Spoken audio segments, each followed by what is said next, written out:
All right, what is going on, everyone out there?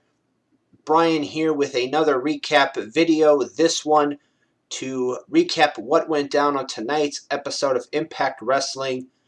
Hopefully, everybody out there is staying safe, staying healthy, staying strong, doing social distancing, only going to essential places if you need to, staying home, and all that everything else.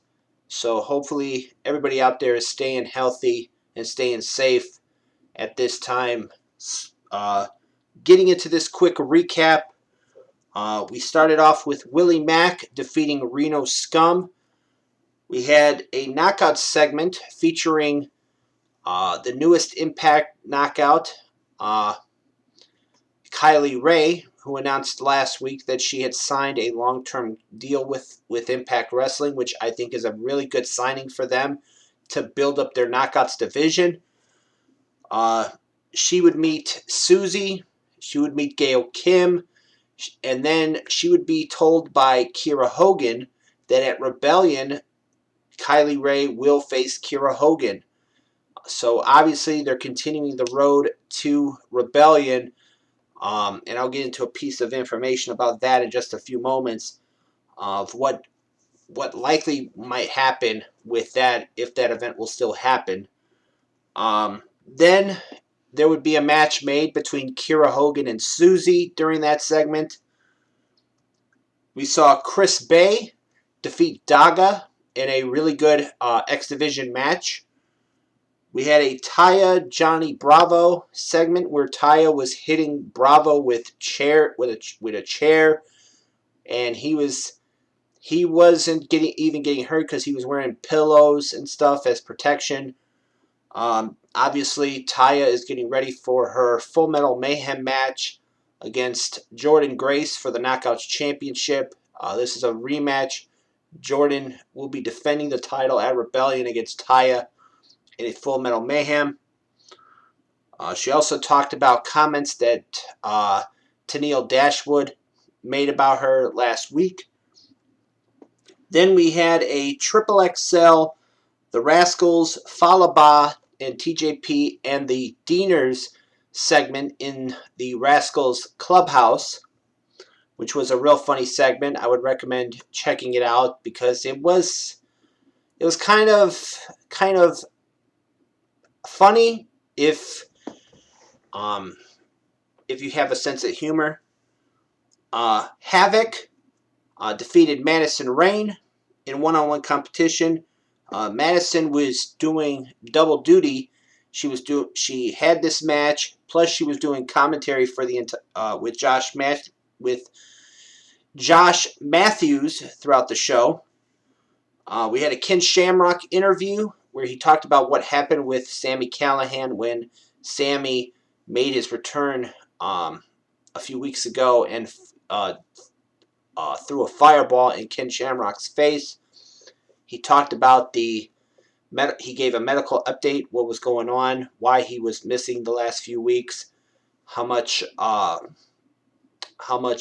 uncomfortable it was to have drops in his eye put into his eyes over the last couple of weeks because of that attack, and he had it did damage to the retina, and stuff like that. So he also talked about how next week there's going to be a contract signing to make their match at Rebellion official, and that Impact Wrestling management have stated that there will be no physical contact between the two of them.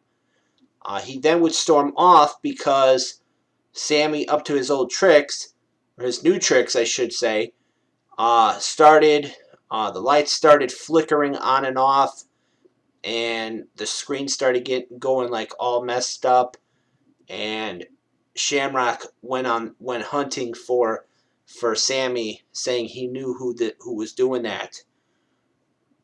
We had a tag team match that saw Tommy Dreamer and Rhyno defeat OVE's Dave and Jake Christ. During the match, Madman Fulton would go after Tommy Dreamer, which would cause him to be ejected from the ring. However, after the match, he would come back out and attack both of them and left Dreamer laying. We had a Rosemary Johnny Swinger segment in the bar. Rosemary obviously looking for souls. And Johnny Swinger came up and made a match for next week, saying that he is bringing in a young buck, M. Jackson.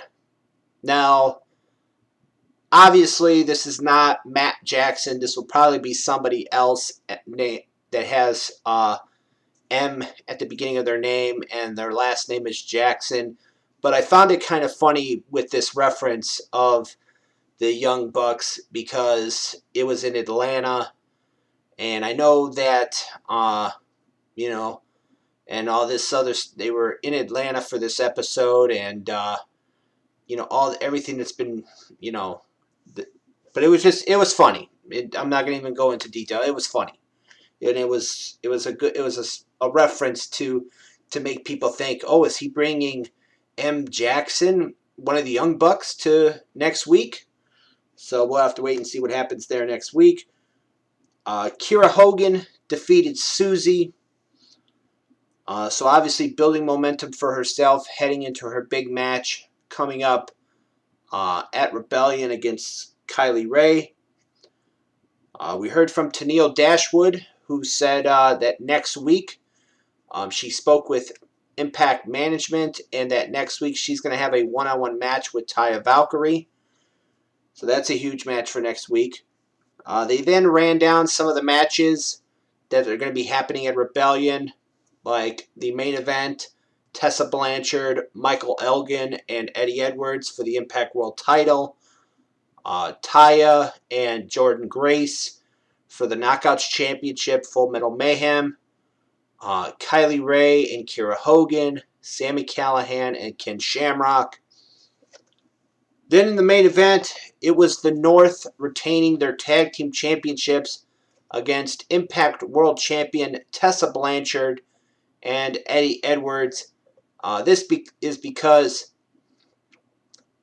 Eddie, near the end of the match, wanted the tag, but Tessa did not tag him in, even though he said that in the promo they did from last week, or I believe it was a promo from last week, that he was going to have her back, and she needed a hand. He was going to be right there. Obviously, Tessa didn't want to do that, and she was the one that took the fall and lost the match for her team. So after the match, when Eddie left the ring and was walking up the ramp, Michael Elgin came in and went after Tessa, hitting the Elgin bomb, and that is what Impact Wrestling left the air with Michael Elgin standing over Tessa, sending a message that he wants that Impact World title and that he's going to get it at Rebellion. So a piece of news concerning Rebellion. Apparently, according to PW Insider, Impact Wrestling is going to be doing some tapings this week and taping episodes for 6 to 8 weeks worth. I should say 6 to 8 weeks worth of episodes, and it's likely that this is going to include the Rebellion show that was supposed to be happening a week from this Sunday, and on April 19th. So, will that happen? We'll have to wait and see. There was also a report going around online that they didn't know if they do this show, will they have it as a Impact special or a special on Access TV? We'll have to wait and see as well what comes of that. But overall, I thought this week's episode was really good. I'm going to have to go back and check out last week's show But it is what it is. I enjoyed the main event. I thought it adds an interesting dynamic to the three-way coming up, supposedly at Rebellion. I enjoyed the Chris Bay Daga match. I thought that was a really good match.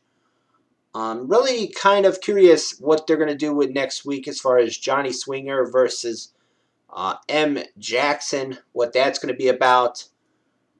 So yeah, pretty much I thought it was a really good episode tonight.